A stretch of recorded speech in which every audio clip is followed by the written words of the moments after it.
under what conditions will a box on an inclined plane move under the force of gravity?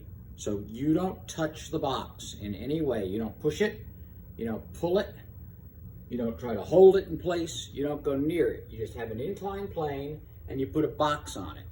What is the constraint on the static coefficient of friction so that the box will slide, will slip under its own weight?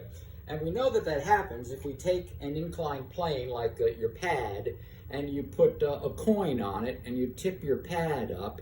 At some point the coin will slide down the pad. It won't initially, and then you keep increasing the angle and eventually the coin will slide. And that tells us that it is dependent upon the static coefficient of friction. So let's draw the box, because we've already drawn the level ground and the inclined plane.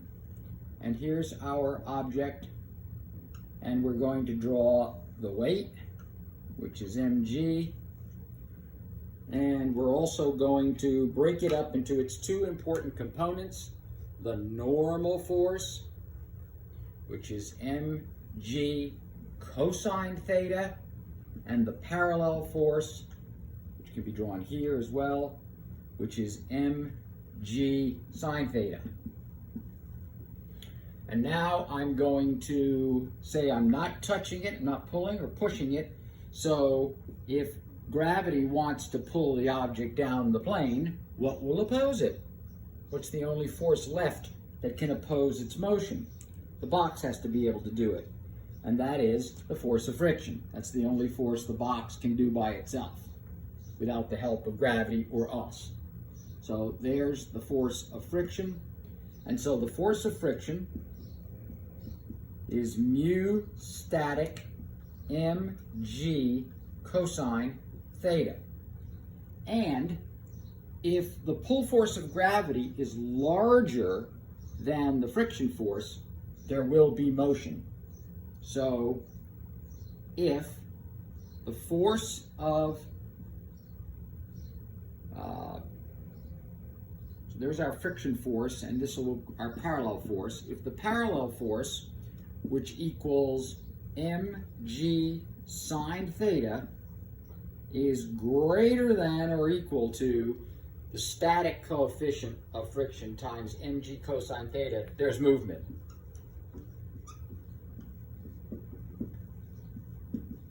So mg appears on both sides of the equation. They're both positive, so I can cancel them without regard to the greater than or equal sign. Remember, if you switch signs on a greater than or equal sign, you have to switch the alligator teeth. Remember that? 5 may be greater than 2. That was a nice looking 5, huh? 5 may be greater than 2, but negative 5 is certainly less than negative 2. So if you change the sign, you change the alligator teeth. So now I have that if the sine of theta is greater than or equal to mu s cosine theta, I get motion. And so I want to get mu static by itself, so I'll divide through by cosine theta. Extra bonus points if you know that that's the tangent of theta. So if mu s is less than the tangent of theta, the box will move. So suppose that mu static equaled 0.2, but theta was equal to 45 degrees. The tangent of 45 degrees is 1. Mu static, which is 0.2, is less than 1, so there won't be any motion. I'm sorry, the box moves if this is true, and it is true. So the box would move because the static coefficient was less than the tangent of theta, and therefore couldn't hold the box in place. Sometimes even I say things wrong when I'm looking right at the equation, which is why you need to look at the equation and trust your eyes, know the math, know the physics, and be able to ascertain that you're doing the proper steps. So if the parallel force is bigger than the friction force, the box will move down the plane, and that leads to a constraint right here, mu s and the tangent of theta, and comparing the two. When mu s is less than the tangent of theta, you've got motion. When the static coefficient of friction is bigger, well, then you have no motion. So we've set up how to draw this ugly picture of the dreaded inclined plane, and now we know how to put it together, draw the components, and how to determine whether the object moves. Now we've got some problems that we've got to do. We have problems that we need to look at, examples, so that we understand pulling up and pulling down the plane, which way friction acts, whether or not there's motion. When motion occurs, we know that we switch from the static coefficient of friction to kinetic coefficient of friction. So we have work to do with the net force, because the net force is going to be made up of the parallel force, the frictional force, and our pull force, if we have one, if we're pulling in some direction, up or down.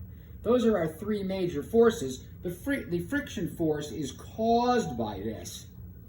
It doesn't enter directly into our thought process that we have a perpendicular force. It only enters into our thought process because it creates a force that we have to take into account when we look at the net force acting on a box that's on an inclined plane.